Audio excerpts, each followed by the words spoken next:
Okay, blur दिख रही। Screen blur दिख रही है? नहीं बेटा, स्क्रीन ब्लर तो नहीं दिखनी चाहिए। ये अभी इंपोर्ट किया, इसकी वजह से थोड़ा सा ब्लर हो गया होगा, अभी एकदम क्लियर हो जाएगा। मतलब आप पढ़ नहीं पा रहे क्या जो लिखा हुआ है वो? ब्लर है सर। सुयश बोल रहा है कि सर अब कॉलेज को 100 बच्चों की परमिशन दी गई है, क्लासेस जल्दी शुरू होंगे क्या? I have no such expectations, क्योंकि कॉलेज को 100 बच्चों की परमिशन देंगे, लेकिन 100 बच्चे एक क्लास में नहीं बैठेंगे, एक क्लास में 20 ही बैठेंगे। 20 20 20 20 ऐसे चलेगा वो। ठीक है। भक्ति बोल रही है कि sir can you take textbook reading in the morning like Abhijit sir is taking. मैं एक काम करता हूँ, अभिजीत सर जो टेक्स्ट बुक रीडिंग लेते हैं ना, उसमें मैं भी एक बार पार्टिसिपेट करके देखता हूँ कि कैसे टेक्स्ट बुक रीडिंग होता है। अगर सही आइडिया होगा तो अपन देखेंगे, उसको इम्प्लीमेंट करेंगे, है कि नहीं? वो क्या है ना कि एक्चुअली सर जैसे पढ़ाते हैं, और सर का जो पढ़ने का और पढ़ाने का तरीका है, उसमें और मेरे इसमें थोड़ा फर्क है। ठीक है। मैं थोड़ा सा ज्यादा इंडिविजुअल सेंट्रिक हूँ। इंडिविजुअल सेंट्रिक मतलब कैसे, मैं आपको बोलता हूँ। जैसे जब मैंने प्रिपरेशन किया था, तो अगर मेरी पढ़ाई को कोई रेगुलेट करने की कोशिश करे तो वो मुझे पसंद नहीं आता था। इट्स लाइक मेरी पढ़ाई है, मैं डिसाइड करूंगा मुझे कैसी करनी है, कौन से टाइम पे करनी है, और कैसे पढ़ना है, कैसे लिखना है, कैसे नोट्स निकालने हैं, कौन से प्रॉब्लम करने हैं। सर सिर्फ मेरे डाउट सॉल्व करे, ऐसी मेरी इच्छा रहती थी। ठीक है। तो मैं उस नजरिए से सोचता हूँ। तो इट्स लाइक फॉर एग्जाम्पल, तो यूजुअली मेरा ये रहता है कि बच्चों की पढ़ाई को बहुत ज्यादा रिस्ट्रिक्टेड या रेगुलेट करने का मेरा मन नहीं रहता। मेरा रहता है कि बस इनको एक डायरेक्शन, जनरल डायरेक्शन पता होनी चाहिए, and they should be given all freedom कि तुम एक्सप्लोर करो, तुम्हारे लिए कौन सी बुक सही है, इससे पढ़ के अच्छा होगा क्या, ये होगा क्या, कौन से टाइम पे तुमको पढ़ने का है। हर एक का अपना अपना होता है यार। किसी का अर्ली मॉर्निंग पढ़ाई बहुत अच्छा होता है, किसी का लेट नाइट पढ़ाई बहुत अच्छा होता है, किसी का दोपहर को पढ़ाई बहुत अच्छा होता है। तो इट्स लाइक पर्सनल है, बट स्टिल आइडिया अच्छा है। I will also participate in it, and let us see if it is fruitful, we will also do it, है कि नहीं? सबसे इंपॉर्टेंट तुम्हारी पढ़ाई है। चलो भाई, अभी आते पेपर डिस्कशन पे। तो मुझे बताओ कि सारे क्वेश्चंस डिस्कस करने हैं कि सिर्फ वही क्वेश्चन डिस्कस करने हैं जो तुम्हें नहीं आए? क्योंकि ये जो पेपर है ना, इस पेपर में सबसे पहले के जो 24 क्वेश्चंस है वो सेंटर ऑफ मास के, और बाकी के जो क्वेश्चंस है वो सर्कुलर मोशन पे। और सर्कुलर मोशन के जो क्वेश्चंस है, सॉरी 24 नहीं 23, तो 24 के बाद वाले सबका सॉल्यूशन यहाँ पे मेंशन किया हुआ है। और सर्कुलर मोशन के क्वेश्चन इतने डिफिकल्ट नहीं है कि आपको उसका सॉल्यूशन देख के भी समझ में ना आए। फिर भी अगर नहीं आया हो तो मैं एक्सप्लेन करूंगा, डोंट वरी। तो मुझे लगता है कि पहले शुरुआत के जो 23 क्वेश्चन है वो पहले डिस्कस कर लेने चाहिए। ठीक है। साक्षी बोल रही है कि सर आज बायो का लाइव लेक्चर है, तो आप आज कुछ नया सिखाने वाले हो क्या? नहीं बेटा, आज मैं कुछ नया सिखाने वाला नहीं हूं, आज पेपर डिस्कस होगा बस। ठीक है। ओके। चलो सेंटर ऑफ मास के करते हैं फिर क्वेश्चंस पहले। बस देखो, पहला क्वेश्चन है, पहले दो क्वेश्चन तो थेरोटिकल है, तो इन दो क्वेश्चन को मैं थोड़ा बड़ा करता हूं आपके आंखों के सामने। ओके, ताकि आप इसको अच्छे से पढ़ पाओ। देख लो भाई, इनकी थ्योरी है तो इनको डिस्कस करेंगे अपन। साक्षी बोल रही है कि सर मैं बाद में देख सकती हूँ, कि बेटा आप बाद में भी देख सकते हो, कोई दिक्कत वाली बात नहीं। ओके देखो भाई, पहला क्वेश्चन क्या है? Centre of mass of A system of particle does not depend upon, और चार ऑप्शन दिए, masses of the particles, internal forces on the particles, position of the particle, relative distance between the particle। चलो अपन one by one check करेंगे। अच्छा, मुझे ये figure out करने में कौन हेल्प करेगा बताओ? Who will help me in this? Anuj, Tanushree, Samriddhi? I need a volunteer with whom I can speak. Okay चलो, प्रतीक बात करेगा। प्रतीक, सबसे पहला स्टेटमेंट सबसे मुझे पहले बताओ, centre of mass does not depend upon masses of the particle, true है कि फॉल्स है? फॉल्स है सर। फॉल्स है ना, मासेस पे डिपेंड करना चाहिए ना। यस सर, क्योंकि हाँ, जितना बड़ा मास होगा उधर सेंटर ऑफ मास शिफ्ट होगा। करेक्ट बात है, तो पहला ऑप्शन तो पॉसिबल नहीं है। ठीक है। Yes sir. अच्छा, लास्ट वाला ऑप्शन देखो, relative distance between the particle, particle का आपस में कितना डिस्टेंस है, क्या इस पे सेंटर ऑफ मास डिपेंड करता है क्या? हाँ सर, करता हाँ है। करता है ना, कि पार्टिकल अगर एक दूसरे से बहुत दूर होंगे या कहीं और जगह पे शिफ्ट होंगे तो सेंटर ऑफ मास भी उस तरीके से शिफ्ट होगा, तो उनका हाँ सर। आपस में कितना डिस्टेंस से मैटर करता है, तो डी भी राइट आंसर अपना अपने लिए नहीं हो सकता। अच्छा, सी देखो, पोजीशन ऑफ द पार्टिकल, हाँ सर, उस पर भी डिपेंड करता है उस कि पर भी डिपेंड करता पार्टिकल है, कहाँ पे। पार्टिकल्स की पोजीशन भी मैटर करती है, ये पार्टिकल्स की पोजीशन मैटर करती है। तो रहता है बस second option, internal forces on the particle, तो ये हाँ अपना, सर, ये गलत है। हाँ ये अपना राइट आंसर है, क्योंकि centre of yes mass sir. इस पे डिपेंड नहीं करता, इंटरनल फोर्सेस पे डिपेंड नहीं करता सेंटर ऑफ मास। देखो, इसको मैं थोड़ा अच्छे से बताता हूं आपको। क्या है ना कि जैसे फॉर एग्जांपल ये अलग अलग पार्टिकल्स है, लेटस से ये एक पार्टिकल है, ये एक पार्टिकल, एक पार्टिकल, इनका आपस में कुछ तो भी इंटरनल फोर्स है, इनके आपस में कुछ इंटरनल फोर्सेस है। तो इंटरनल फोर्सेस की वजह से क्या हो गया कि पार्टिकल इधर उधर शिफ्ट होंगे, ये M1 है, ये M2 है, M3 है, M4 है, हो सकता है ग्रेविटेशन का फोर्स हो सकता है चार्जेस होंगे उनके ऊपर तो इलेक्ट्रोस्टैटिक फोर्स हो, तो पार्टिकल आपस में इधर उधर शिफ्ट होंगे, लेकिन पार्टिकल्स का इधर उधर शिफ्ट होने की वजह से सेंटर ऑफ मास शिफ्ट नहीं होगा। अब बताओ क्यों? Centre of mass does not get affected, does not get affected due to internal forces. इसका रीजन कौन बताएगा मेरे को? सर, क्योंकि इंटरनल फोर्सेस डिस्प्लेसमेंट नहीं करेगा सर। क्यों नहीं करेगा? इंटरनल फोर्स M1 को इधर लेके गया, M2 को इधर लेके गया, हो सकता है ना इधर उधर खींचने में ढकेलने में मासेस की जगह बदल जाए, जगह तो बदल सकती है ना मासेस की।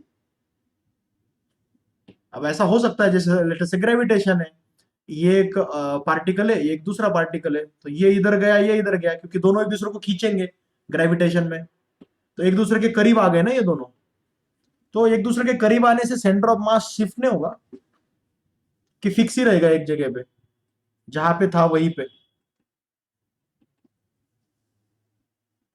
Any idea?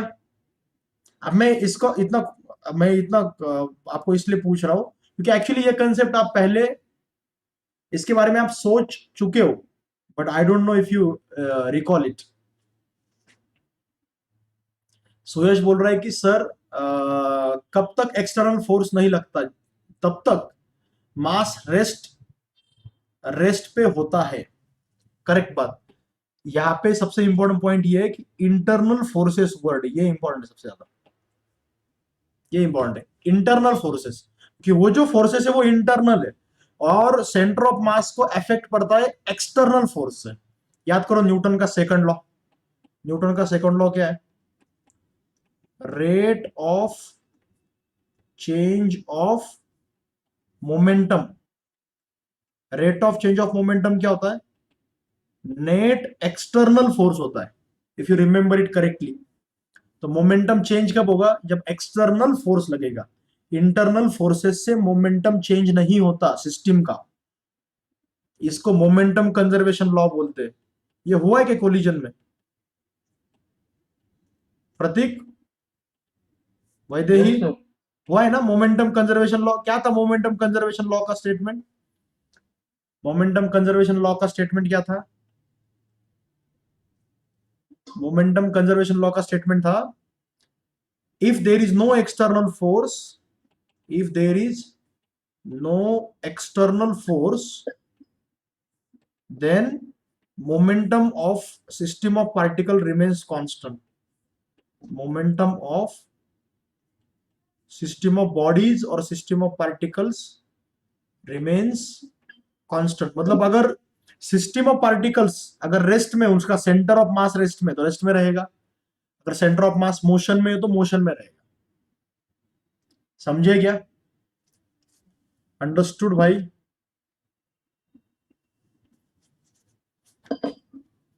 साक्षी समझ में आ गया? ओके, तनुश्री बोल रही यस, ओके, सुयश भी बोल रहा है हाँ। चलो फिर अगले क्वेश्चन पे चलते हैं। अगला क्वेश्चन क्या था देखो, सेकंड क्वेश्चन, वो भी थ्योरेटिकल है।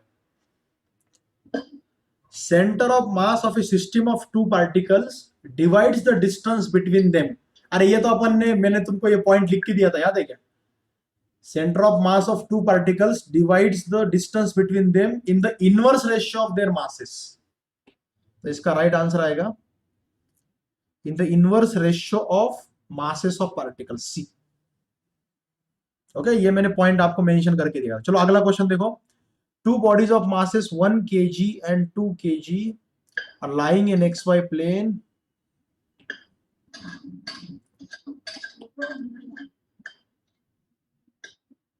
ये देखो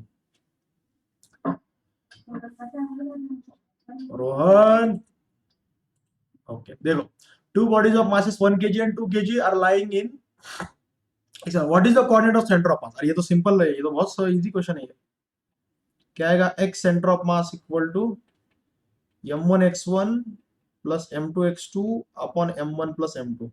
यूज करो बस, 1 kg into -1 plus 2 kg into 2 upon 1 plus 2 is 3 -1 plus 4 upon 3, ये हो जाएगा 1। और y सेंटर ऑफ मास में भी उसका फॉर्मूला लगाओ, m1 into y1 plus m2 into y2 अपन m1 प्लस m2, ये हो जाएगा 2 प्लस 8 अपॉन 3, 10/3। कौन सा ऑप्शन आएगा भाई सही? 1,10/3, फर्स्ट ऑप्शन।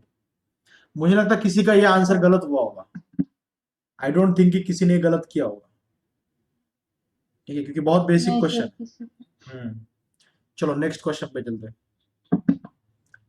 हाँ, क्वेश्चन नंबर 4, ये कैसे करने का बताओ, कौन बताएगा मेरे को? ऑक्सीजन का मास 16 होता है। हाँ, तुम्हारे पास हाँ। मासेस का पता है ना तुम्हें, कार्बन एटम का और ऑक्सीजन एटम का मासेस का तुमको आइडिया है ऑलरेडी, ठीक है। वेदिका बोल रही है कि सर बहुत सारे क्वेश्चंस डीपीपी में से थे, तो अच्छी बात है ना, डीपीपी में से क्वेश्चन थे, इसका तुमने पहले ट्राई किए हुए थे, और इसका मतलब ये भी हुआ कि तुमको डीपीपी सॉल्व करनी चाहिए, क्योंकि मैं डीपीपी में से भी क्वेश्चन डाल सकता हूँ। कार्बन मोनोऑक्साइड, तो ये कार्बन है और ये ऑक्सीजन है। ट्रिपल बॉन्ड होता है क्या कार्बन मोनोऑक्साइड में बच्चों? कार्बन मोनोऑक्साइड ट्रिपल बॉन्ड होता है क्या? केमिस्ट्री में हुआ होगा ना ये, केमिकल बॉन्डिंग। नहीं, फिर कौन सा बॉन्ड होता है? बल डबल बॉन्ड होता है। डबल बॉन्ड यार CO2 में होता होगा, CO2 में होता होगा डबल बॉन्ड। एक सिग्मा बॉन्ड और 2 पाई बॉन्ड्स होते हैं, ऐसा पार्थ बोल रहा है। केमिकल बॉन्डिंग अब मेरे को भी पूरा याद नहीं आ रहा, इतना याद है मैं ऐसे डायग्राम निकाला करता था। लेकिन चलो, अभी ये 2 एटम है तुम्हारे सामने, कार्बन और ऑक्सीजन। कार्बन और ऑक्सीजन, इनका आपस में डिस्टेंस कितना दिया? 1.2 इंटू 10⁻⁻10 मीटर, मतलब 1.2 एंगस्ट्रॉम। तो सेंटर ऑफ मास कहां पे आएगा? From the carbon atom. अब सेंटर ऑफ मास के करीब भी आ सकता है, सॉरी करीब में, दूरी आएगा एक्चुअली, कार्बन लो कम वेट का है और ऑक्सीजन का वेट ज्यादा है। तो ये कैसे आएगा? R1 is equal to M2L upon M1 plus M2। तो कार्बन का मास होगा, अगर तुम कार्बन का मास 12 AMU लेते हो, कार्बन का मास 12 एटॉमिक मास यूनिट्स, तो ऑक्सीजन का मास कितना होता है AMU में? 16 AMU, करेक्ट। तो वैल्यूज पुट करो इसमें, तो M2 कितना है? 16। फॉर्मूला तो तुम जानते हो ना, फॉर्मूला ऑलरेडी अपना हो चुका है ये। Distance of centre of mass from first mass equal to second mass into L upon M1 plus M2। ये हो जाएगा 16 into 1.2 into 10⁻⁻10, total divide by M1 plus M2 हो जाएगा 12 प्लस 16। मैंने AMU में लिया मास, तो ये आ जाएगा 16 into 1.2 into 10⁻⁻10 upon total divide bye 28। 28। 4 से डिवाइड करो, ये हो जाएगा 12 से 12 चौक 48, 4.8 अपॉन 7। तो अप्रोक्सीमेटली 0.7 इंटू 10⁻10 आना चाहिए, अप्रोक्सीमेटली ये आंसर आना चाहिए। तो ऑप्शन कौन सा आएगा? देखो, डी ऑप्शन आएगा, 0.69 इंटू 10⁻10। ओके, चलो भाई अगले क्वेश्चन पे, ये हो गया क्वेश्चन नंबर 4। अगला क्वेश्चन है क्वेश्चन नंबर 5। चलो ये कौन बताएगा मेरे को?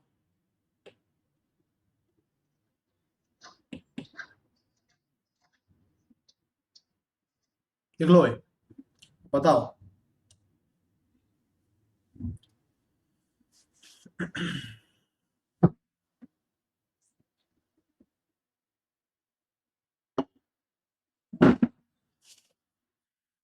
ऋषिकेश बोल रहा है कि sir please record this lecture, I am having another lecture. Okay बेटा, रिकॉर्डिंग चल रही, डोंट वरी, बाद में भी देख सकते हो।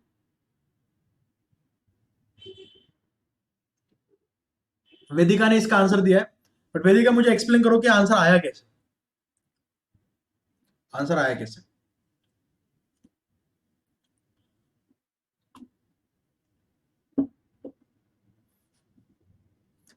Composite system of two uniform rods, तो एक किलन 2L है, तो उसका सेंटर यहां पे आएगा, तो इसका सेंटर इस डिस्टेंस पे आएगा ना, L, तो इसके कोऑर्डिनेट क्या होंगे? 0, L। और दूसरे का यहां पे आएगा, ये कितने डिस्टेंस पे है? L/2, तो इसके कोऑर्डिनेट होंगे L/2, 0। और अगर तुम इसका मास m मान के चलते हो, किसका? अगर तुम इसका मास m मान के चलते हो, तो इसका मास तुमको 2m लेना पड़ेगा ना, क्योंकि उसकी लेंथ डबल है ना,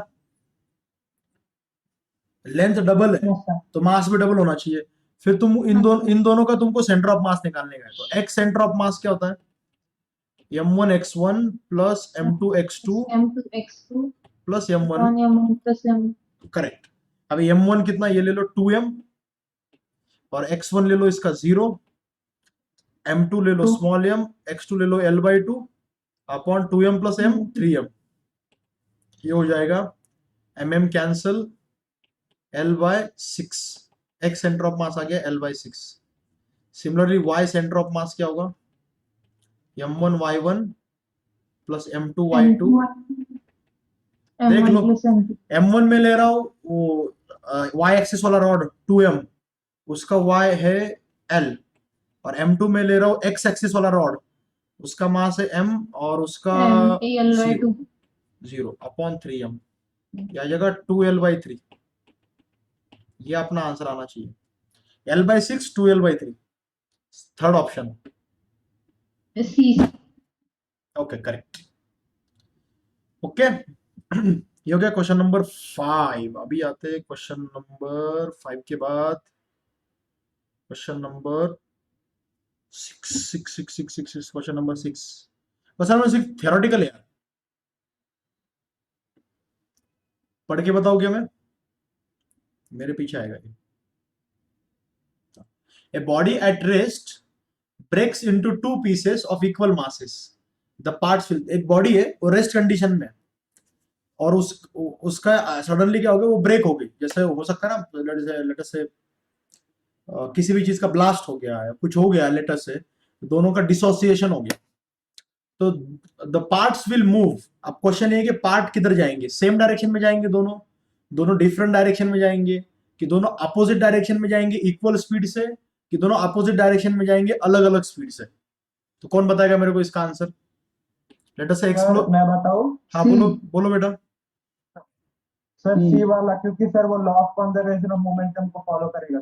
correct, law of conservation of momentum. दो इक्वल पार्ट हुए m और m, तो अगर ये इधर u वेलोसिटी से गया तो इसको भी u वेलोसिटी जाना चाहिए, क्योंकि दोनों तरफ का मोमेंटम इक्वल आना चाहिए, ताकि इनिशियल मोमेंटम 0 है, इनिशियल मोमेंटम 0 है, तो फाइनल मोमेंटम भी 0 आएगा, mu माइनस mu, ये भी 0 आएगा। और सेंटर ऑफ मास पहले भी रेस्ट में था, बाद में भी रेस्ट में ही रहेगा। Centre of mass before explosion rest में ही था, आफ्टर एक्सप्लोजन भी रेस्ट में ही रहेगा। समझ रहे हो क्या? सेंटर ऑफ मास की जो वेलोसिटी है वो 0 ही रहेगी, before explosion and after explosion also. इस पे ना इतने इंटरेस्टिंग क्वेश्चंस डिजाइन किए जा सकते हैं। अपन क्या करने वाले बताएगा, नेक्स्ट लेक्चर में अपन इसी के बेसिस पे क्वेश्चंस करेंगे। जब मासेस इधर उधर शिफ्ट होते हैं और सेंटर ऑफ मास जब रेस्ट में रहता है तो क्या होता है, we will definitely discuss this in the next, मतलब इस पे काफी प्रॉब्लम्स करेंगे अपन, इंटरेस्टिंग रहेगा। Okay next, A body falling vertically downward under gravity breaks into two parts of unequal masses. The center of mass of the two parts taken together shifts horizontally towards.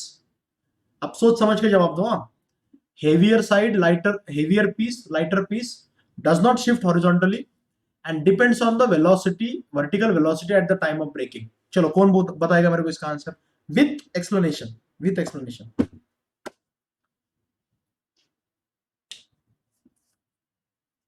कौन बताएगा? वेदिका ने answer दिया है कि option C आना चाहिए, लेकिन वेदिका explain कैसे करोगे तुम? आर्या, संस्कृति, आदिल, तुम लोग भी बता सकते हो. कार्तिक, क्षितिज, समृद्धि.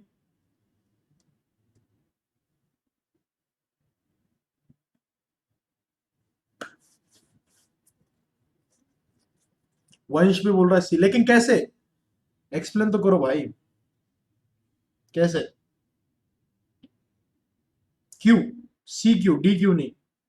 ए क्यों नहीं? बी क्यों नहीं?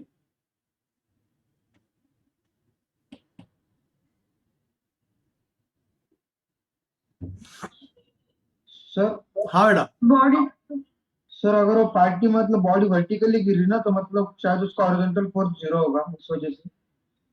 सही बात है. पार्ट अगर वो ऑब्जेक्ट ऐसे ऊपर से गिर रहा है, ठीक है, और ऊपर से गिरते गिरते यहाँ पे उसका एक्सप्लोजन हो गया, दो पार्ट हो गए, M1 और M2 दो पार्ट हो गए इसके. लेकिन दोनों पार्ट पे भी जो लगने वाला हॉरिजॉन्टल फोर्स तो इस पे है ही नहीं ना. हॉरिजॉन्टल फोर्स तो 0 है ना. तो हॉरिजॉन्टल फोर्स 0 है, तो भले ही उसका एक्सप्लोजन हो जाए, भले ही उसके 2 टुकड़े हो, 3 टुकड़े हो, कितने भी टुकड़े हो जाए, लेकिन हॉरिजॉन्टल डायरेक्शन में कोई भी फोर्स नहीं है, तो हॉरिजॉन्टल डायरेक्शन में सेंटर ऑफ मास शिफ्ट ही नहीं होगा. सेंटर ऑफ मास जो है, भले ही ये ऑब्जेक्ट ऐसा जाके ऐसा गिर जाए, ये ऑब्जेक्ट ऐसे जाके ऐसे गिर जाए, लेकिन सेंटर ऑफ मास का जो पाथ है वो चेंज नहीं होगा. सेंटर ऑफ मास जिस पाथ से जा रहा था उसी पाथ से जाता रहेगा. Always remember this. If there is explosion, क्योंकि एक्सप्लोजन जो हुआ वो इंटरनल फोर्सेस की वजह से हुआ. उसके जो अलग अलग टुकड़े हुए वो इंटरनल फोर्सेस की वजह से हुए. एक्सटर्नल फोर्स जो पहले से था वही था, पहले भी ग्रेविटी का था, बाद में भी ग्रेविटी का ही है. इसलिए सेंटर ऑफ मास का पाथ चेंज नहीं होता. जैसे जैसे यहाँ पे तो अंडर ग्रेविटी ऐसे ऊपर से ड्रॉप किया है, अगर किसी चीज को ऐसे फेंक दिया तो ऐसे फेंक दिया यू वेलोसिटी से, तो और ऐसे वो ऑब्जेक्ट जा रहा था, लेकिन यहाँ पे उसका एक्सप्लोजन हो गया, इसके 3-4 टुकड़े हो गए, ठीक है. तो एक टुकड़ा जाके यहाँ पे गिर गया, एक टुकड़ा यहीं पे गिर गया, एक टुकड़ा यहाँ पे गिर गया. तो यहाँ पे जो टुकड़ा गिरा उसका मास था M1, यहाँ पे जो गिरा उसका मास था M2, यहाँ पे जो गिरा इसका मास था M3.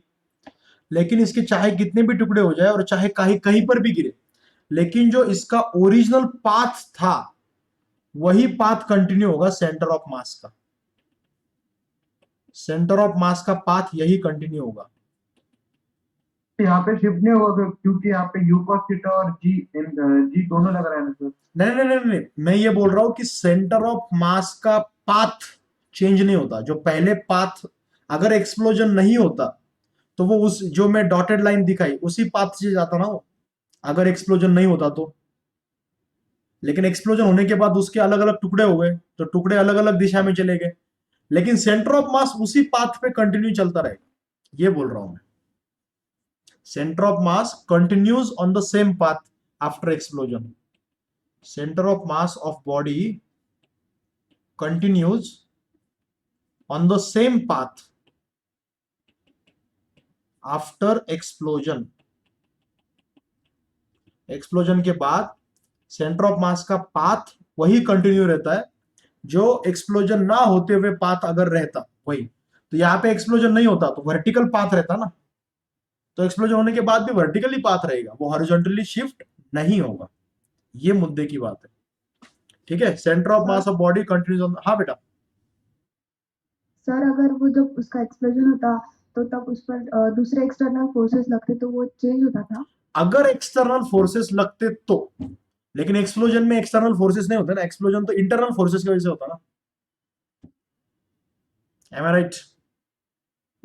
एक्सप्लोजन इंटरनल फोर्स की वजह से होता है. Explosion happens due to internal forces.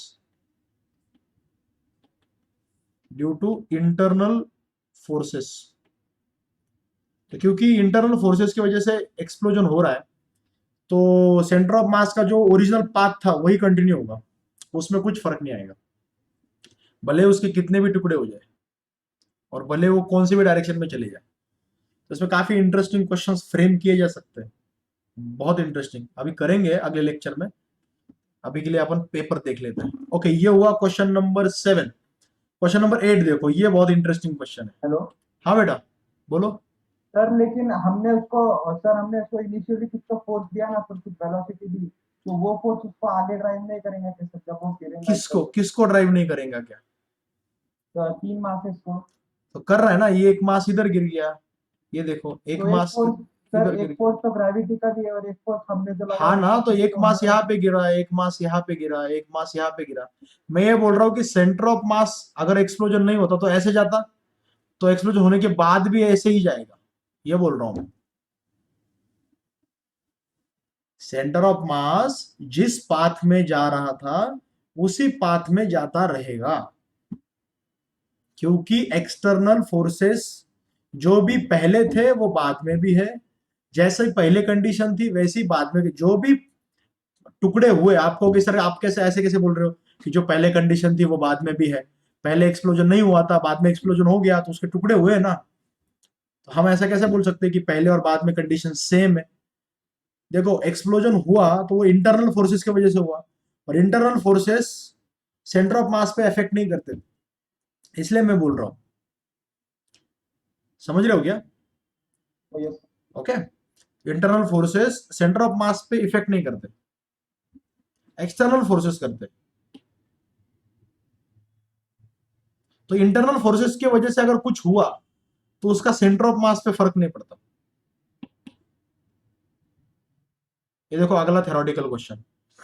To balls are thrown simultaneously in air, acceleration of the center of mass of the two balls while in air। Centre of मास का acceleration क्या होगा अगर दो चीजों को ऐसे ऊपर फेंक दिया? अच्छा, मुझे ये पावर दिखाने की कोई जरूरत है नहीं वैसे। अगर दो चीजों को ऐसे ऊपर फेंक दिया, एक को ऐसे फेंका और एक को ज्यादा वेलोसिटी से फेंका, v1 v2, तो ये थोड़ा ज्यादा ऊपर जाएगा फिर नीचे गिरेगा, और दूसरा वाला जो है थोड़ा कम ऊपर जाएगा फिर नीचे गिरेगा। तो इनके सेंटर ऑफ मास की मोशन कैसी होगी? आप देखो 4 ऑप्शन दिए। सेंटर ऑफ मास का जो एक्सेलरेशन है वो पहले ऑप्शन में बोला है कि डिपेंड करेगा कि कौन सी चीज ऊपर जा रही है कौन सी नीचे जा रही है।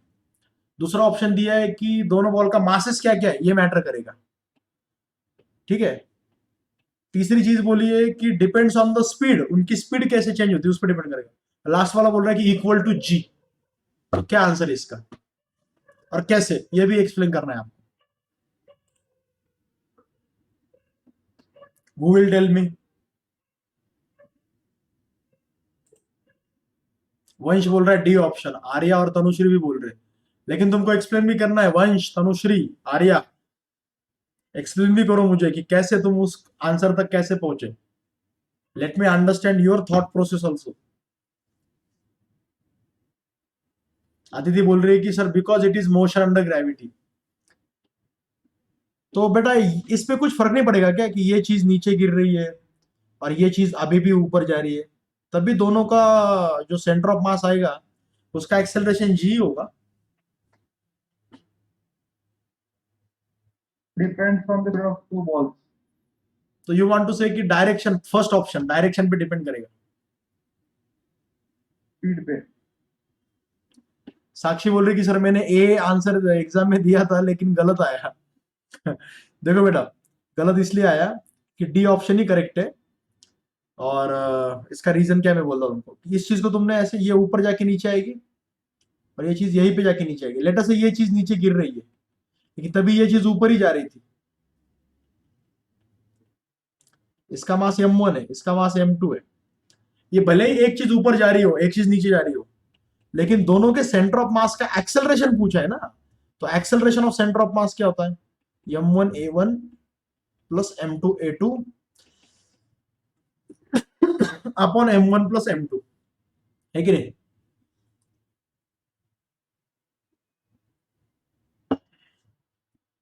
मुझे बताओ, पहले वाले का एक्सेलरेशन है g, दूसरे वाले का भी एक्सेलरेशन g है, चाहे वो चीज ऊपर जा रही हो या नीचे जा रही हो, दोनों का एक्सेलरेशन g है। दोनों का एक्सेलरेशन ड्यू टू ग्रेविटी के बराबर है। दोनों का एक्सेलरेशन डाउनवर्ड है, तो भाई सेंटर ऑफ मास का एक्सेलरेशन भी g आएगा और डाउनवर्ड ही आएगा ना। एक्सेलरेशन ऑफ सेंटर ऑफ मास देखो, m1 इंटू इसका भी एक्सेलरेशन g और m2 इसका भी एक्सेलरेशन g, तो g कॉमन निकालो, m1 प्लस m2 कैंसिल हो जाएगा, g इक्वल आंसर आएगा, m1 प्लस m2 कट हो जाएगा। Got it? तो इसका राइट आंसर क्या है? Is equal to g। भले एक चीज ऊपर जा रही है और एक चीज नीचे गिर रही है, दोनों का एक्सेलरेशन तो g है और दोनों का g एक्सेलरेशन जो है वो डाउन ही है, तो सेंटर ऑफ मास का भी एक्सेलरेशन g होगा और डाउन ही होगा। मैटर नहीं करता कि कोई चीज ऊपर जा रही है कोई चीज नीचे जा रही है। इसलिए एग्जाम में ऐसा क्वेश्चन पूछते हैं, पता है क्वेश्चन ऐसा था, मैं तुमको बोलता हूँ, एक सेकंड। अच्छा ऋषिकेश, देखो बेटा, मैं एक क्वेश्चन दे रहा हूँ। एक टावर है, एक चीज को ऊपर से ड्रॉप किया, उसका मास m1 है, ठीक है, और एक चीज को ऊपर फेंका, उसका मास m2 है, थ्रोन अपवर्ड, ठीक है। और इमेजिन करो कि m1 ज्यादा है m2 से, हेवी को ऊपर से ड्रॉप किया और लाइट वेट ऑब्जेक्ट था उसको नीचे से ऊपर फेंका। What is acceleration of centre of mass of m1 and m2? अब सेंटर ऑफ मास का एक्सेलरेशन क्या आएगा? इन दोनों के सेंटर ऑफ मास का एक्सेलरेशन यही आएगा सर, अब जी आएगा सर। हाँ जी आएगा, लेकिन ऑप्शन में कैसे देंगे? Depends upon m1 and m2, ठीक है। Might be less than g, might be more than g, equal to g। तो करेक्ट आंसर होगा इक्वल टू g। तुम बोल रहे हो कि कैसे सर, ये नीचे आ रहा है, ये तो नीचे जा रहा है और ये तो ऊपर जा रहा है, लेकिन भले एक चीज ऊपर जा रही है एक चीज नीचे जा रही है, लेकिन दोनों का एक्सेलरेशन तो g है ना, और डाउनवर्ड ही है ना। दोनों का एक्सेलरेशन g के इक्वल ही और डाउनवर्ड ही। m1 पे वो g उसको नीचे ला रहा है और m2 पे वो g उसको नीचे खींच रहा है। हाँ, तो दोनों को नीचे ही खींच रहा है ना g, तो सेंटर ऑफ मास का भी g आएगा फिर, क्यों? भले एक चीज ऊपर जा रही हो एक नीचे जा रही हो, फर्क नहीं पड़ता, दोनों का एक्सेलरेशन g है और डाउनवर्ड ही है, इसलिए सेंटर ऑफ मास का एक्सेलरेशन भी g है और डाउनवर्ड ही है। ओके, चलो अगले क्वेश्चन पे चलते हैं। ये क्वेश्चन है ना, आपके दिमाग में कंफ्यूजन पैदा करने के लिए होते हैं, मतलब टेस्ट करते हैं क्वेश्चन कि आपको रियली कंसेप्ट समझ में आया है क्या। कोई बच्चा क्या सोचता है कि अरे यार ये हेवी चीज नीचे गिर रही है ना, या फिर हेवी चीज को ऊपर फेंका है तो शायद एक्सेलरेशन अपवर्ड होगा, डाउनवर्ड नहीं होगा, लेकिन वो ये नहीं सोचता कि नहीं, दोनों का एक्सेलरेशन g डाउनवर्ड ही है। Okay, next, consider system of two identical particles, one of the particle is at rest and other has acceleration a, the center of mass का acceleration कितना हो? हाँ, इसका बताओ तो भाई, इसका आंसर क्या आएगा? सेंटर ऑफ मास का एक्सेलरेशन क्या आएगा?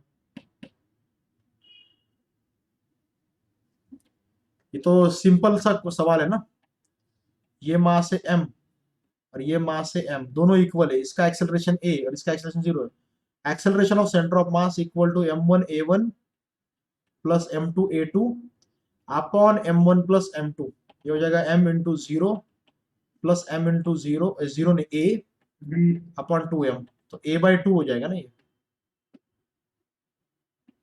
बी आंसर है करेक्ट।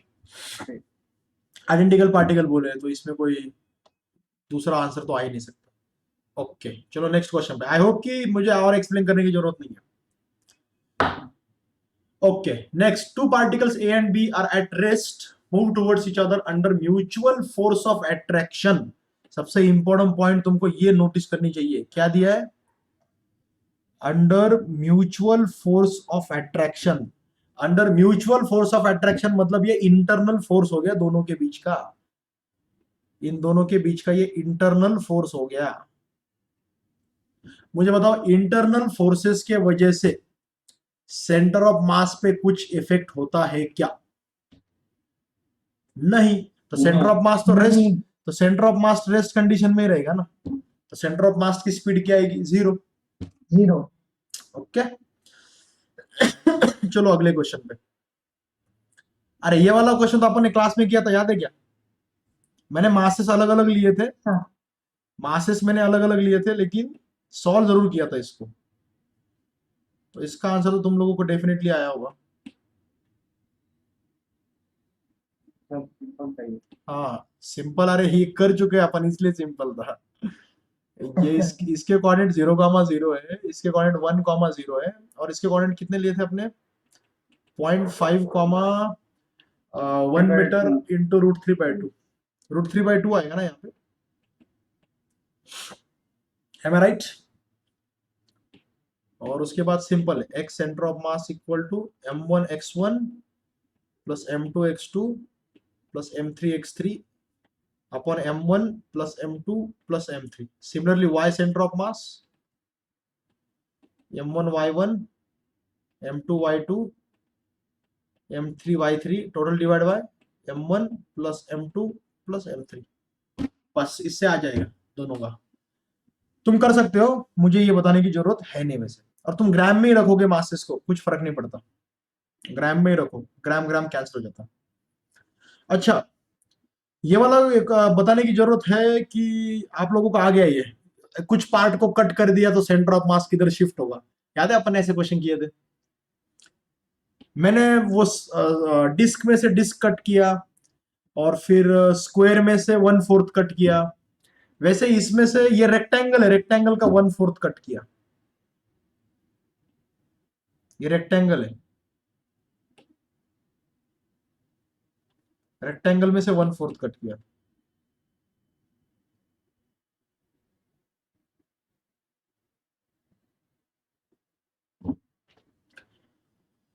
ब्रुम ब्रुम ब्रुम ब्रुम। ऋतुजा बोल रही है कि सर यूट्यूब लिंक दो। बेटा मैं इसकी रिकॉर्डिंग कर रहा हूं अभी, ठीक है? यूट्यूब में इसको यूट्यूब पे करूं क्या? अभी रिकॉर्डिंग चल रही है ना? जूम के थ्रू कर दो, हाँ जूम के थ्रू कर दो। अच्छा, हाँ जूम के थ्रू कर सकते हैं। बेटा तुमको टॉप लेफ्ट कॉर्नर में मिल जाएगी लिंक, ठीक है? जूम के थ्रू कर रहा हूं मैं, ठीक है? ओके। वैसे ज्यादा क्लियर क्वालिटी का वीडियो में रिकॉर्ड भी कर रहा हूं, तो वो रिकॉर्डिंग बाद में मैं पोस्ट कर दूंगा। टॉप लेफ्ट कॉर्नर में मिल जाएगा बेटा।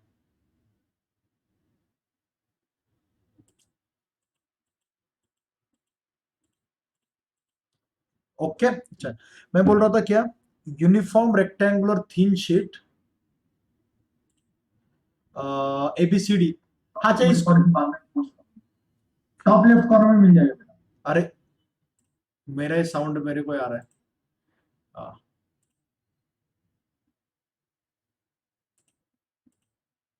ये देखो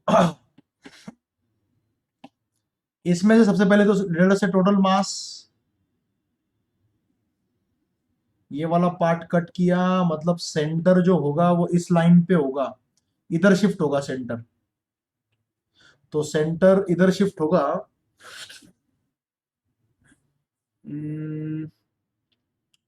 भाई तुम लोगों ने कैसे किया बताओ तो सही मेरे को,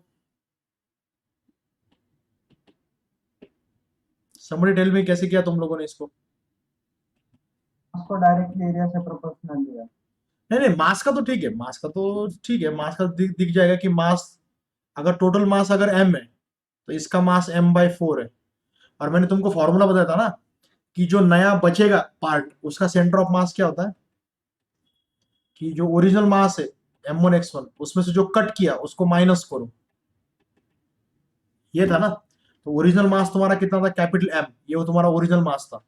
और ओरिजिनल सेंटर कहाँ पे था, ओरिजिनल सेंटर था A/2 B/2 पे था ना, ओरिजिनल सेंटर था A/2 B/2, तो A/2 माइनस, क्योंकि मुझे सिर्फ x कोऑर्डिनेट चाहिए। अब जो कट किया मैंने, कट मैंने किसको किया, इसको किया, देखो जो शेडेड पोर्शन है उसको कट किया। अब उसका सेंटर कहां पे, जो कट किया उसका सेंटर कहां पे, उसका सेंटर तुमको दिखाई दे रहा है क्या, जो कट किया उसका सेंटर, उसके कोऑर्डिनेट्स क्या आएंगे वो बताओ मेरे को। इसके कोऑर्डिनेट क्या आएंगे जिसको कट किया उसको, जिसको कट किया उसके कोऑर्डिनेट आएंगे, उसके सेंटर के कोऑर्डिनेट आएंगे 4, b/4. हाँ 3a/4, 3b/4. Did everybody understand this और शुड आई एक्सप्लेन दिस? क्या ये समझ में आया कि इसको मैं एक्सप्लेन करूं कि 3a/4 और 3b/4 कैसे आया? एक्सप्लेन करने की जरूरत नहीं ना, ये बिल्कुल यहां पे ऐसे।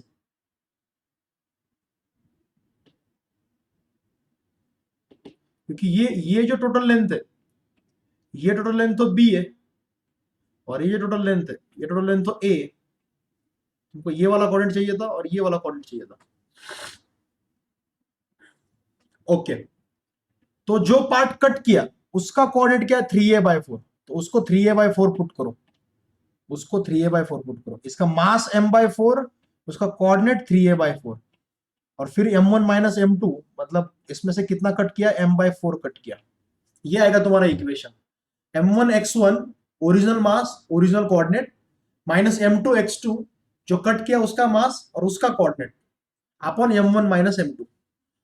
फिर ये आएगा capital M a/2 minus capital M 3a by 4 चौक 16 16 टोटल डिवाइड बाय 3m/4। तो इसमें m कॉमन निकल के कैंसिल हो जाएगा। बाकी का तुमको सिंप्लीफाई करना पड़ेगा। बाकी का सिंप्लीफाई करो।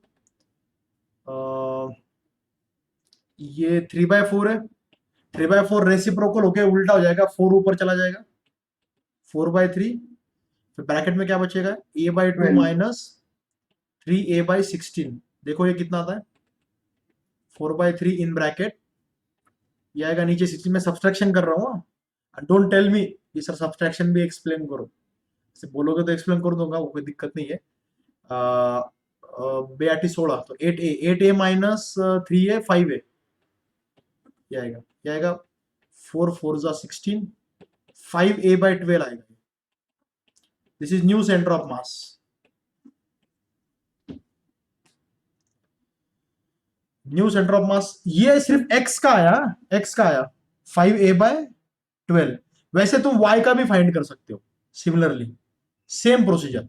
m1 y1 original mass original coordinate minus m2 y2 जो कट किया उसका मास और उसका coordinate upon m1 minus m2। तो इसमें तो मुझे पहले 5a/12 से तो सी ऑप्शन ही लग रहा है, दूसरा ऑप्शन पॉसिबल ही नहीं है।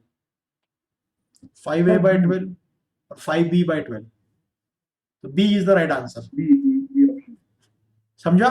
ओके सर YCM निकालने की जरूरत ही नहीं है, XCM से ही हाँ, x से ही दिख रहा है, x से ही दिख रहा है। ओके अभी आते हैं अगले क्वेश्चन पे, question number 13।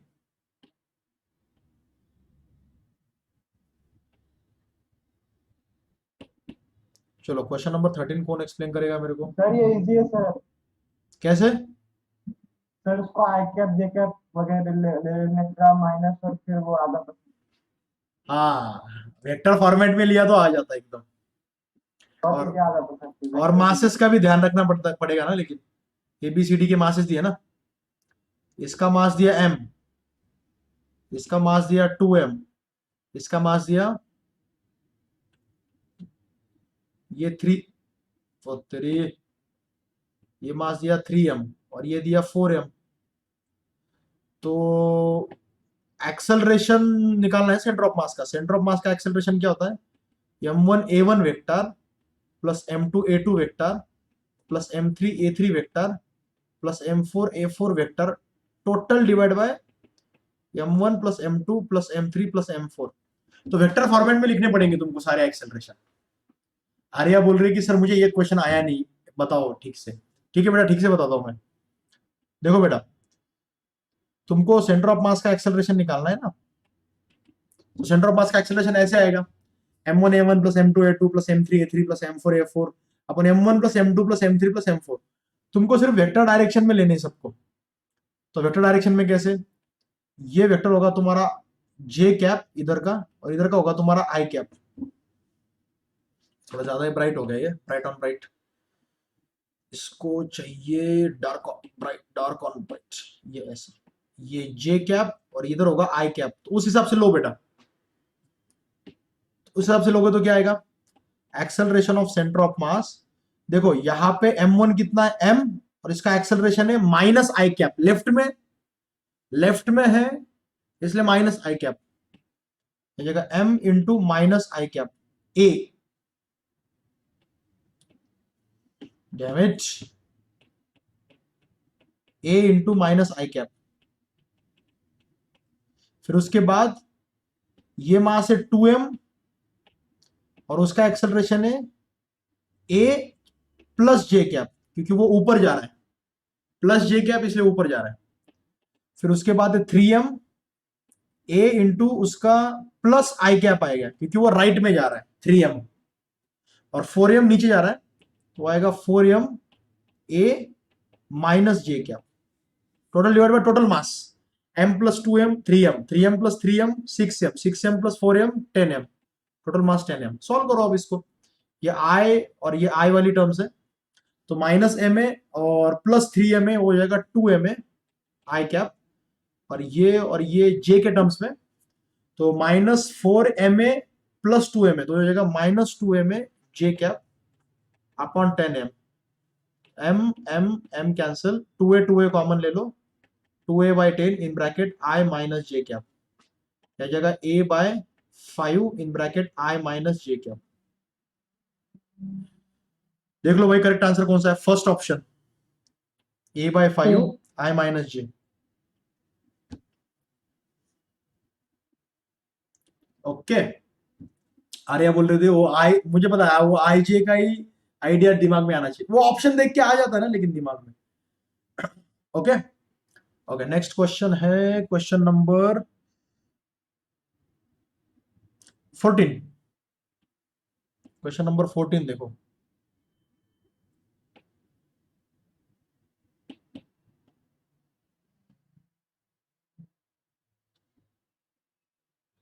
a position vector of center of mass RCM of a asymmetric uniform bar of negligible area of cross section shown in the figure। उसका सेंटर 3 बार है, यहाँ पे तीन मासेस, ठीक है, और तीनों का सेंटर देख लो, इसका सेंटर आएगा यहाँ पे, तो इसके कोऑर्डिनेट आएंगे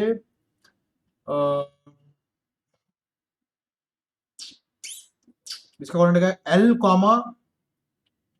L कॉमा L, फिर दूसरा आएगा ये वाला, इसका सेंटर आएगा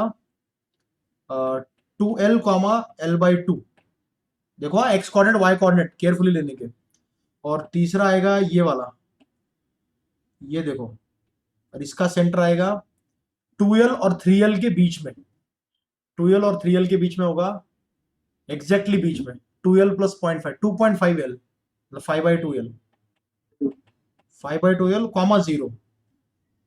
तीनों के मासेस भी तुम्हारे पास 3m m m,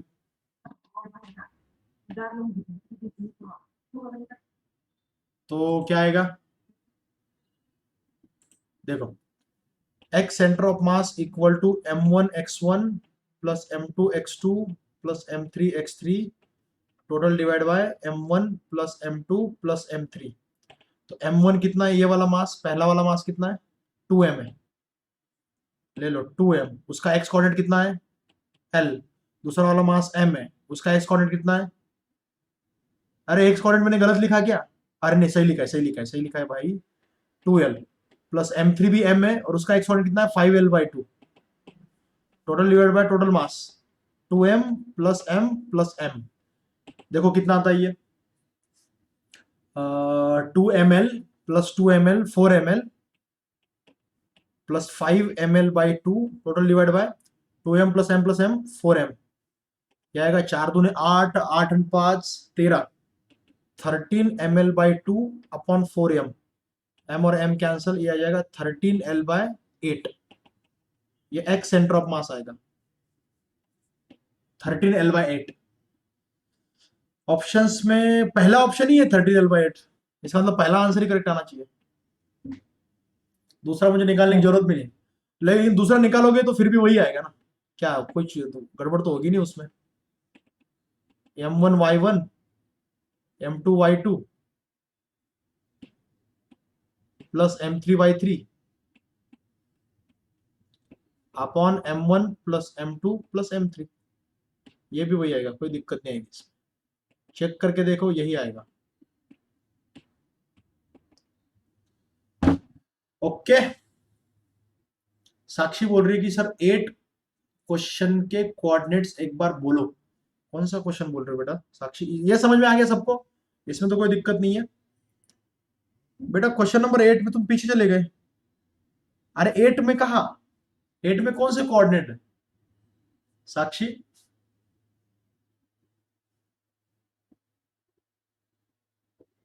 ओके, ये हो गया, ये भी हो गया। अभी नेक्स्ट क्वेश्चन कौन सा है? Question number 15। क्वेश्चन नंबर 12 के कोऑर्डिनेट की बात कर रहे हो क्या साक्षी? ऐसे बोलो ना, तुम क्वेश्चन नंबर 8 बोल रहे थे। ये देखो, देख लो,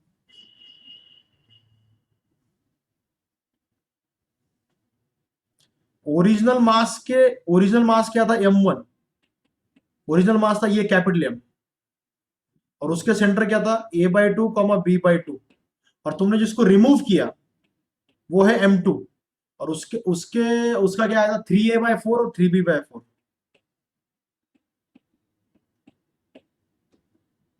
साक्षी समझ में आया क्या? ओरिजिनल मास जो था उसका था a/2 b/2, और जिसको रिमूव किया उसका 3a/4 और 3b/4। ठीक है,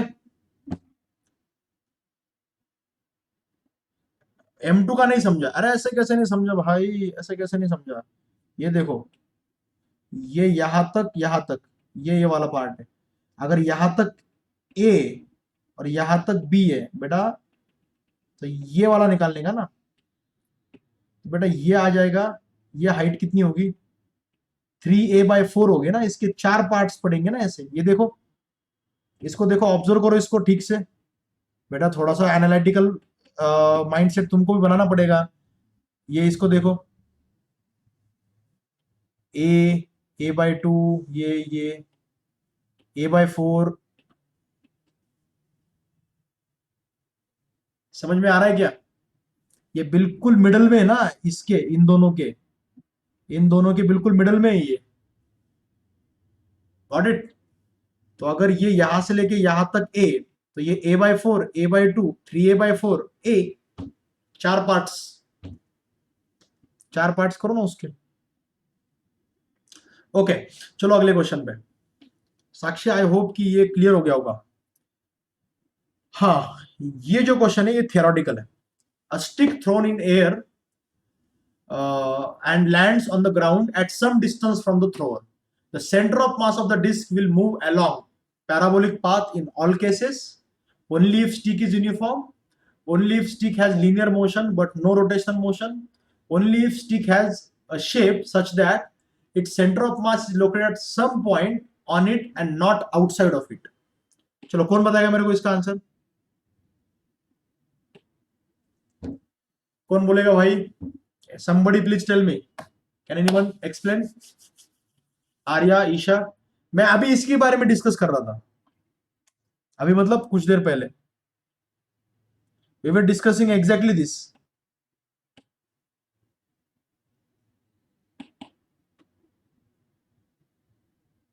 देखो, तुमने इस चीज को ऐसे फेंका ना, स्टिक को फेंका है तुमने, तो वो स्टिक तुमने ऐसी फेंकी, तो स्टिक ऐसी जाएगी, शायद वो ऐसी रोटेट हो जाएगी, शायद वो ऐसी रोटेट हो जाएगी, फिर ऐसी होगी, फिर ऐसी हो जाएगी। लेकिन उसके सेंटर ऑफ मास का जो पाथ होगा, ये बेसिकली है तो प्रोजेक्टाइल मोशन ही, तो सेंटर ऑफ मास का पाथ यही आएगा, पैराबोला ही आएगा। देखो, पहले सेंटर यहां पे था, फिर बाद में यहां, फिर बाद में यहां, फिर यहां, फिर यहां, फिर यहां। तो तुमने जो पहले वेलोसिटी दी थी, तो मैटर नहीं करता कि स्टिक कैसी है, ठीक है? मैटर नहीं करता कि डिस्क सॉरी मतलब बॉडी का शेप क्या है, ये भी मैटर नहीं करता। बॉडी का शेप भी मैटर नहीं करता। ये प्रोजेक्टाइल मोशन है तो उसका पाथ पैराबोलिक ही आएगा। ओके, तो राइट आंसर क्या आएगा इसका? इन all cases, first option. Option. Sir आपने वो बोला था, देखो अगर एक बॉल है उस पे एक पॉइंट है और उसको ऐसे फेंका तो उसका मोशन कैसे आएगा? ऐसा वो खुद भी गोल गोल आएगा और फिर एक पैराबोलिक पाथ आएगा। हाँ राइट, तो वो जो है, अगर तुमने तो अगर क्रिकेट का बॉल तुमने फेंका, बाहर तो फिर वो हाँ, तो क्रिकेट के बॉल के सरफेस के ऊपर का पॉइंट लिया तुमने, पॉइंट ऑन सरफेस, तो सरफेस के ऊपर पॉइंट लिया, तो उसका उसका मोशन शायद ऐसा आएगा, अगर तुमने सरफेस के ऊपर का पॉइंट लिया। बाहर लेकिन तुमने सेंटर ऑफ मास अगर लिया, अगर सेंटर ऑफ मास, तो सेंटर ऑफ मास का पाथ तो पैराबोला ही आएगा ना। अगर वो बॉडी के बाहर होगा, और मतलब अगर वो स्टिक के बाहर होगा, देखो, सेंटर ऑफ मास बॉडी के बाहर हो अंदर हो मैटर नहीं करता, सेंटर ऑफ मास होता है, जहां पे तुम अज्यूम कर सकते हो कि सारा मास कॉन्सेंट्रेटेड है। तो सेंटर ऑफ मास बॉडी के बाहर हो या अंदर हो, इट डजंट मैटर, मतलब कुछ फर्क नहीं पड़ता एनालिसिस पे। सेंटर ऑफ मास मतलब ऐसा पॉइंट जहां पे सारा मास कॉन्सेंट्रेटेड मान सकते, ठीक है। मैंने ये बोला था कि क्रिकेट का बॉल अगर तुमने लिया और उसके सरफेस के किसी पॉइंट का अगर एनालिसिस किया, तो सरफेस के ऊपर जो पॉइंट है उसका पाथ कुछ ऐसा combination of rotation and translation दोनों आएगा, लेकिन सेंटर ऑफ मास का पाथ तो पैराबोला ही आता है ना। तो सिमिलरली अगर तुम स्टिक का कोई भी एक एंड लेते हो, चलो मान के चलो कि स्टिक का एक एंड ले लो, ये स्टिक है तुम्हारी, ठीक है, ये ऐसी स्टिक है और यहां पे ये ऐसी गिर जाएगी यहां पे। तो स्टिक का एक एंड कौन सा? स्टिक का एक एंड ये वाला ले लो, कौन सा? ये वाला एंड। ये ऐसे जाएगा यहाँ पे, फिर ये ऐसे होगा, फिर शायद ऐसे घूम के ऐसे होगा, फिर ऐसे होगा, फिर ऐसे होगा, फिर गिरेगा। तो स्टिक का एक एंड का पाथ कैसे जाएगा? वो हाँ बेटा, तो स्टिक का एक एंड कोई और पॉइंट का लोगे पाथ, तो वो कैसा आएगा पता नहीं, रैंडम पाथ आएगा। लेकिन सेंटर ऑफ मास का पाथ तो पैराबोला आएगा ना। सेंटर ऑफ मास का पाथ, उसके सेंटर का पाथ, सेंटर का पाथ क्या आएगा? पैराबोला आएगा कि कुछ? आउटसाइड द बॉडी होगा ना सेंटर ऑफ मास। तो सेंटर ऑफ मास अगर आउटसाइड द बॉडी भी होगा फिर भी पैराबोला ही आएगा। Centre of mass outside the body होगा फिर भी उसका पाथ पैराबोला ही आएगा, क्योंकि सेंटर ऑफ मास बॉडी के अंदर हो कि बाहर हो मैटर नहीं करता। सेंटर ऑफ मास एक ऐसा पॉइंट है जहां पे तुम अज्यूम करके चलते हो कि सारा मास कॉन्सेंट्रेटेड है, और अगर तुमने ऐसे एक पॉइंट को अज्यूम किया जहां पे सारा मास कॉन्सेंट्रेटेड है, तो वो एक पार्टिकल के जैसा ही हो गया। और पार्टिकल को तुमने यू वेलोसिटी से अगर टिल्टेड एंगल पे फेंक दिया तो उसका पाथ पैराबोला ही आता है, वो प्रोजेक्टाइल मोशन ही है। समझा गया? समझा गया ऐसे वे होंगे जिस- कि जबरदस्ती तो नहीं बोल रहे हो ना तुम कि हाँ हाँ हाँ, सच में समझा गया। मतलब देखो, बॉडी का शेप चाहे कुछ भी हो, बॉडी का एक साइड में वेट कम है एक साइड में ज्यादा है, चाहे कुछ भी हो, या सेंटर ऑफ मास बॉडी के अंदर हो बॉडी के बाहर हो, इट डजंट मैटर। तुमने सेंटर ऑफ मास के पाथ के बारे में बात कर रहे हो ना तुम। अब तुमने उसको यू वेलोसिटी दे दी थीटा एंगल पे, and if you are only looking at centre of mass, if you are only looking at centre of mass, तो सेंटर ऑफ मास तो ऐसा पॉइंट है जहां पे सारा मास कॉन्सेंट्रेटेड मान के चल सकते हैं, और ऐसा मास मतलब पार्टिकल हो जाएगा ना फिर वो, तो उसका पाथ तो यार प्रोजेक्टाइल मोशन में तो पैराबोला ही आता है ना, पैराबोला ही आता है प्रोजेक्टाइल मोशन में। तो सेंटर ऑफ मास का पाथ पैराबोला ही आएगा, बॉडी का शेप चाहे कैसा हो, सेंटर ऑफ मास बॉडी के अंदर हो या बाहर हो मैटर नहीं करता। तुमने यू वेलोसिटी दे दी उसको, वर्टिकल हॉरिजॉन्टल मोशन में एक्स डायरेक्शन वाई डायरेक्शन है, तो ग्रेविटी के जो है वो सब लग जाएगा, ऐसा ही बात। हाँ, तुमने सेंटर ऑफ मास छोड़ के तुमने बोला था Berlin। हाँ, तो वो मैंने किस पॉइंट के लिए बोला था बेटा? देखो पढ़ो, यहाँ पे लिख, पढ़ो इसको, अंग्रेजी में लिखा है मैंने, पढ़ो इसको। Point on the surface. Correct. तो पॉइंट ऑन द सरफेस मतलब सेंटर ऑफ मास छोड़ के कोई और पॉइंट लिया तो उसका जो मोशन आएगा वो कुछ अलग आएगा। यस और no? Yes sir. Okay, got it? समझे क्या? हाँ सर। हाँ, तुम तुम इंडिविजुअल किसी भी पॉइंट का पाथ प्रेडिक्ट नहीं कर सकते, लेकिन सेंटर ऑफ मास का पाथ तुम प्रेडिक्ट कर सकते हो।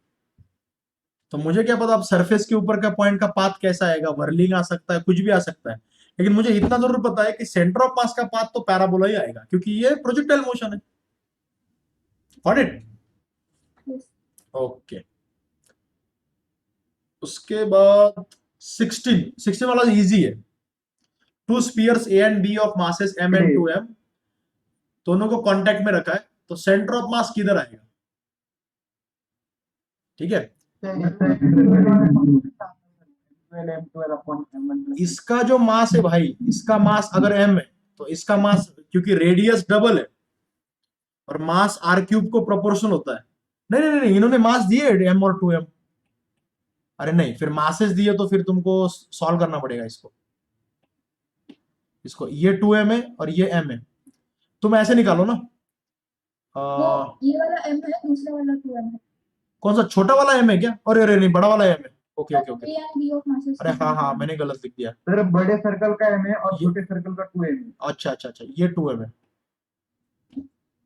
तो तुम ऐसे निकाल सकते हो, सेंटर ऑफ मास किधर आना चाहिए? तो ये डिस्टेंस कितना है? 3r। तो तुम इसमें ऐसा कर सकते हो, distance of centre, let's say centre of मास यहाँ पे आ रहा है, लेटस से ये डिस्टेंस निकालने का अपने को r1। तो r1 क्या आएगा? r1 आएगा second mass into total distance upon total mass, तो r1 आएगा 2r मतलब यार यहीं पे आ जाएगा ना वो, एग्जैक्टली बिल्कुल इस पॉइंट पे आ जाएगा ये, तो यहाँ पे टच जहां पे कर रहा है वहां पे, at the point of contact. C answer है इसका सी आंसर है। Got it everybody? हाँ बेटा, डिड यू रियलाइज मैंने कैसे किया? इसका मतलब बी की डेंसिटी ज्यादा है ना सर? दादा डेंसिटी किसकी ज्यादा है किसकी कम है, इससे क्या लेना देना आपको? I mean why are you worried about density? अगर तुमको सेंटर ऑफ मास ही फाइंड करना है, तुम्हें क्या चाहिए? दो मासेस का मास चाहिए, दोनों के बीच का डिस्टेंस चाहिए। तो वो चीजें तो दी है ना यहाँ पे इसका मास दिया m, इसका मास दिया 2m, और दोनों के बीच का डिस्टेंस दिया 3r। तुमको सेंटर ऑफ मास फाइंड करने का है ना, तो यहाँ पे आ जाएगा कहीं तो भी। तो वो डिस्टेंस तुम कैसे निकालोगे? r1 is equal to second mass upon m1 plus m2, ऐसे निकाल देना अपन, है कि नहीं? बस इसमें वैल्यू पुट करो, 2m इंटू डिस्टेंस l कितना है? 3r, total mass 3m, m और m कैंसिल, 3 और 3 कैंसिल, ये आ जाएगा 2r, मतलब r1 आ गया 2r। इसका मतलब सेंटर कहां पे आएगा? सेंटर ऑफ मास दोनों जहां पे टच कर रहे हैं वहां पे आएगा। ओके, ये हो गया एग्जाम्पल नंबर 16। 17 का क्वेश्चन जो है, गुड क्वेश्चन, थियोरेटिकल क्वेश्चन है, ठीक है। 17 में क्या दिया है कि a man stands eight one end of the boat which is stationary in water, neglect water resistance, the man now moves to other end of the boat and again becomes stationary. The center of mass of man plus boat system will remain stationary with respect to water. Option दिए, in all cases, only when man is initially stationary, or finally, only if man moves with acceleration on the boat, and only if man on the boat has equal masses. तो इसमें correct क्या आएगा? कौन से condition में centre of mass constant रहेगा और कौन से कंडीशन में नहीं रहेगा? ऑल केसेस में रहना चाहिए, क्योंकि वो इंटरनल फोर्सेस एक्सटर्नल फोर्स नहीं लग रहा है उसके ऊपर। हाँ, कोई एक्सटर्नल फोर्स नहीं लग रहा, तो वो जब वॉक करेगा एक तरफ से दूसरी तरफ, तो मैन प्लस बोट सिस्टम जो है उसका सेंटर ऑफ मास जो पहले था वही बाद में रहेगा। वो आदमी इधर से उधर कितना भी जाए, कितने भी स्पीड से जाए, उसका कितना भी मास हो, मैटर ही नहीं करता। पूरी सिस्टम जो है उसका जो सेंटर ऑफ मास है जो जहां पे है वहीं पे रहेगा। उस आदमी के इधर जाने से बोट लेफ्ट में चली जाएगी, आदमी आगे जाएगा तो बोट पीछे जाएगी, आदमी पीछे जाएगा तो बोट आगे जाएगी, लेकिन सेंटर ऑफ मास पहले जहां पे था दोनों का मिला के वहीं पे रहेगा, because there are no external force, क्योंकि बाहर से कोई भी फोर्स नहीं लग रहा। तो external force is 0. So in all cases centre of mass remains stationary. That's it. Okay, ये हो गया 17 नंबर का क्वेश्चन. उसके ऐसा बाद क्यों रहता है कि मतलब बोट में से एक साइड पे जाके नहीं बैठते हैं सब लोग? तुमने अगर ये रियली तुमने अगर किया होगा, मतलब तुम बोट में ऐसी छोटी सी बोट में बैठे होंगे, तुमने नोटिस करे कि नहीं करे मुझे पता नहीं, लेकिन तुम अगर चल के अगर दूसरे साइड पे जाओगे ना तो बोट अपने आप पीछे पीछे जाएगी. पीछे तो जाएगी, बट फिर भी वो थोड़ी सी मतलब इधर कभी कभी उल्टी भी हो जाती है ना. उल्टी मतलब अगर दो लोग एक ही साइड पे बैठे बोट के तो ऐसे उस साइड पे पलट जाती है. अरे वो पलटने के बारे में बात नहीं करना बेटा अपन. We are not talking about कि वो पलट मतलब वो सेंटर ऑफ मास शिफ्ट होता है जैसे. नहीं, वो तो फ्लूइड मैकेनिक्स का पार्ट है, पलटना डूब जाना, वो तो फ्लूइड मैकेनिक्स में अपन डिस्कस करेंगे. ठीक है, हम यहाँ पे बात कर रहे हैं कि आदमी अगर चल के इधर जाएगा तो वो चल के देखो सेंटर ऑफ मास इमेजिन करो. हाँ इमेजिन करो, यहाँ पे सेंटर ऑफ मास है किसका किसका बोट प्लस मैन सिस्टम का. सिस्टम में दो चीजें, सिस्टम में कितनी चीजें? दो. कौन सी? एक बोट है एक मैन है. ठीक है, तो सेंटर ऑफ मास इस लाइन में था ना. अगर वो आदमी चल के दूसरे तरफ चला गया ना तो सिचुएशन क्या हो जाएगी पता है क्या? सिचुएशन ऐसी हो जाएगी, वो आदमी चल के यहां चला गया तो बोट थोड़ी सी लेफ्ट में चली जाएगी, बोट थोड़ी सी इधर चली जाएगी, और सेंटर ऑफ मास पहले इस लाइन पे था उसी लाइन पे रहेगा. देखो, तो मुझे बताओ सेंटर ऑफ मास शिफ्ट हुआ क्या? ऐसा क्यों कर सकते? बोट क्यों शिफ्ट होती है सेंटर ऑफ मास की वजह से? ताकि सेंटर ऑफ मास शिफ्ट ना हो. बट कैसे मतलब किस फोर्स से ऐसे कैसे? बोलता हूं मैं तुमको, सुनो. अगर आदमी चल के एक एंड से दूसरे एंड पे चला गया और अगर बोट शिफ्ट नहीं हुई तो सेंटर ऑफ मास राइट में शिफ्ट होगा कि नहीं होगा? आदमी के शिफ्ट होने से होगा कि नहीं होगा? हाँ होगा. क्योंकि आदमी राइट में गया और बोट जो है वैसी की वैसी ही है, तो सेंटर ऑफ मास तो शिफ्ट हो जाएगा ना आदमी के साथ. आदमी जिस तरफ जाएगा उस तरफ सेंटर ऑफ मास चला जाएगा. Am I right? Yes sir. Okay, लेकिन ऐसा नहीं होना चाहिए ना. According to the rules of physics, जब तक इंटरनल फोर्सेस है, जब तक एक्सटर्नल फोर्स नहीं है, तब तक सेंटर ऑफ मास तो कांस्टेंट रहना चाहिए ना. According to laws of physics, जब तक एक्सटर्नल फोर्सेस नहीं है तब तक सेंटर ऑफ मास क्या रहना चाहिए? जैसा है वैसा ही रहना चाहिए ना बेटा. एक तो यस बोलो या नो बोलो. हाँ यस. ओके, अच्छा ओके. सो जब तक एक्सटर्नल फोर्स नहीं है तो आदमी का जो चलना है वो बोट और मैन सिस्टम का इंटरनल मामला है. तो इंटरनल मामले से सेंटर ऑफ मास शिफ्ट नहीं होता. तो आदमी लेफ्ट से राइट जाएगा तो बोट लेफ्ट में शिफ्ट होगी ताकि सेंटर ऑफ मास एक ही जगह पे फिक्स रहे. जैसे यहां पे दिख रहा है, देखो दिख रहा है क्या? आदमी राइट में चला गया तो बोट थोड़ी सी लेफ्ट में चली गई. क्यों थोड़ी सी लेफ्ट में गई? ताकि सेंटर ऑफ मास जिस लाइन पे है उसी लाइन पे रहे. जैसे मैं तुमको बोलता हूं, सुनो सुनो सुनो, मैं तुमको बोलता हूं जैसे स्विमिंग पूल में लेट से अपन तैर रहे, ठीक है? सुनो, हाँ, स्विमिंग पूल में अपन तैर रहे. इमेजिन करो तुम और तुम्हारे साथ कोई और है, ठीक है?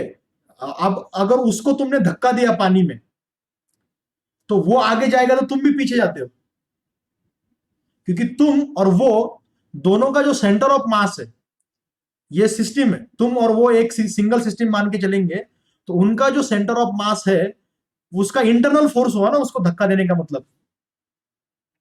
तो पानी के अंदर तुमने किसी को धक्का दिया तो वो आगे जाएगा तो तुम भी तो पीछे जाते हैं ना. क्यों जाते तुम पीछे? क्योंकि उसके आगे जाने से तुम पीछे जाओगे. क्यों? क्योंकि तुमने उसको धक्का दिया तो वो तुम दोनों के बीच में जो जो तुमने धक्का दिया वो इंटरनल फोर्स हुआ ना सिस्टम के लिए.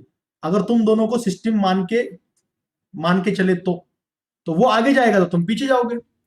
क्यों जाओगे पीछे? क्योंकि उसके आगे जाने से सेंटर ऑफ मास आगे शिफ्ट हो सकता है, लेकिन सेंटर ऑफ मास शिफ्ट नहीं होना चाहिए, एक्सटर्नल फोर्स है ही नहीं, तो उसके आगे जाने से तुम पीछे जाओगे. और अगर पानी के अंदर अगर तुम किसी को खींचते हो तो सिर्फ वो आगे नहीं आता, तुम भी आगे आ जाते हो. क्यों? क्योंकि तुम किसी को खींच रहे हो तो वो तुम दोनों को सिस्टम मान के चले तो तुम्हारा खींचना वो इंटरनल फोर्स हो गया उस सिस्टम के लिए। तो सेंटर ऑफ मास तो फिक्स रहना चाहिए। तो ये मास, अगर ये मास आगे आ गया तो इसको भी आगे आना पड़ेगा। अगर ये एक जगह पे फिक्स है और ये अकेला ही आगे आया तो सेंटर ऑफ मास शिफ्ट हो जाएगा ना। सेंटर ऑफ मास शिफ्ट नहीं होना चाहिए, ये मेन पॉइंट है। इंटरनल फोर्सेस की वजह से सेंटर ऑफ मास पे असर नहीं होता, इसलिए वो आदमी राइट में गया तो बोट लेफ्ट में जाएगी, ताकि सेंटर ऑफ मास जहां है वही रहे। और सेंटर ऑफ मास जहां है वही रहना चाहिए और रहेगा, क्योंकि यहां पे एक्सटर्नल फोर्स नहीं है। अगर एक्सटर्नल फोर्स आया तो ही सेंटर ऑफ मास पे असर पड़ता है। समझे क्या? Am I making sense? और दिमाग के ऊपर जा रहा है? ये प्रैक्टिकली भी होता है, ये प्रैक्टिकली भी होता है ना। स्विमिंग पूल में तुम किसी को धक्का देके देखो, धक्का देके देखो किसी को, तुम भी पीछे जाओगे, वो आगे जाएगा, तुम भी पीछे जाओगे। तो एक्सटर्नल फोर्स और इंटरनल फोर्स का जो डिस्टिंक्शन है वो सेंटर ऑफ मास के मामले में बहुत जरूरी है। अगर एक्सटर्नल फोर्सेस लगेंगे तो सेंटर ऑफ मास पे असर पड़ेगा।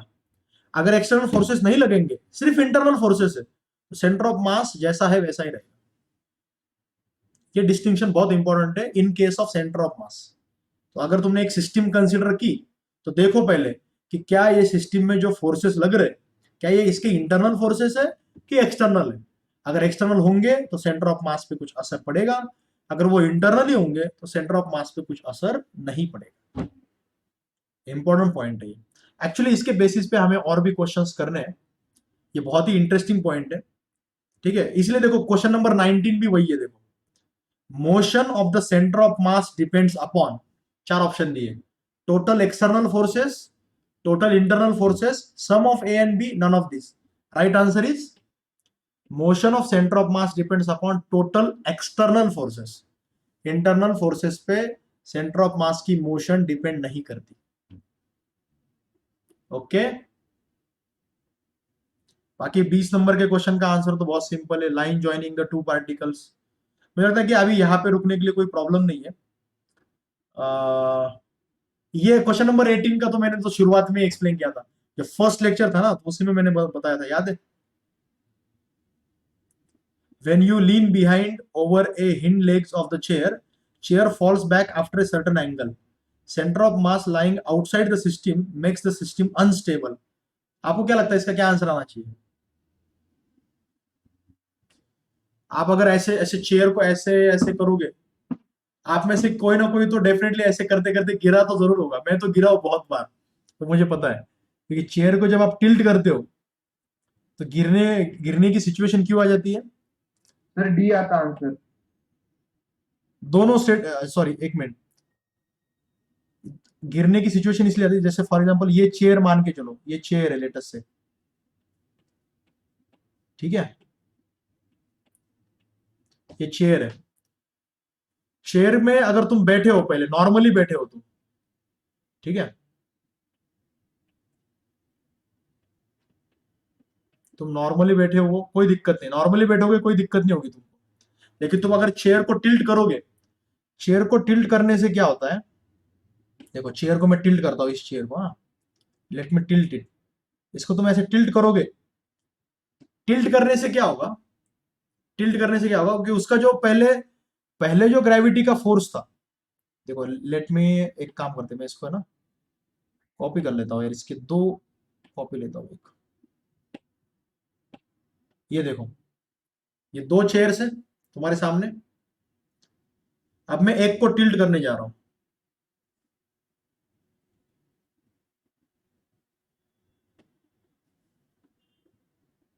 ये देखो, इसको मैं टिल्ट कर रहा हूं, ये हो गई टिल्ट, तुमने टिल्ट कर दी।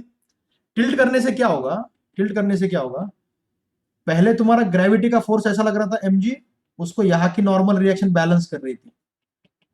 अब टिल्ट करने से क्या होगा कि तुम्हारा ग्रेविटी का फोर्स लगेगा इधर, तो इससे इधर टॉर्क लगेगा ऐसे mg की वजह से। पहले नॉर्मल रिएक्शन उसको बैलेंस कर रही थी, बाद में नॉर्मल रिएक्शन उसको बैलेंस करेगी जरूर, लेकिन ये इसमें थोड़ा सा अंतर पड़ गया ना नॉर्मल रिएक्शन में और उसमें। नॉर्मल रिएक्शन लग रही यहाँ पे, ग्रेविटी का फोर्स लग रहा है इधर, अंतर पड़ गया ना, थोड़ा इधर हो गया, तो ये ऐसे पलट जाएगा इधर। इसमें सेंटर ऑफ मास बॉडी के बाहर है कि अंदर है इसका कुछ फर्क नहीं पड़ता। फर्क ये पड़ता है कि सेंटर ऑफ मास थोड़ा सा नॉर्मल रिएक्शन के रेंज से बाहर चला गया, जैसे तुम पीछे गिर गए। यहाँ पे नॉर्मल रिएक्शन देखो बिल्कुल बीच में, mg बिल्कुल नॉर्मल रिएक्शन के बीच में, यहाँ पे राइट साइड में भाई, देख रहे हो यहाँ पे, इसलिए पलट जाता है वो।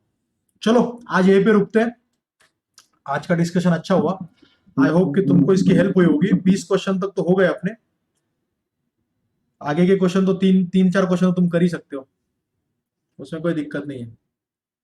चलो गुड नाइट एवरीबॉडी, 9:30 हो गए, अपन ऑलमोस्ट 1.5 आवर 1.5 सवा घंटा तक करते रहे, कुछ लोग बीच में ड्रॉप भी हो गए भूख लग गई इसलिए।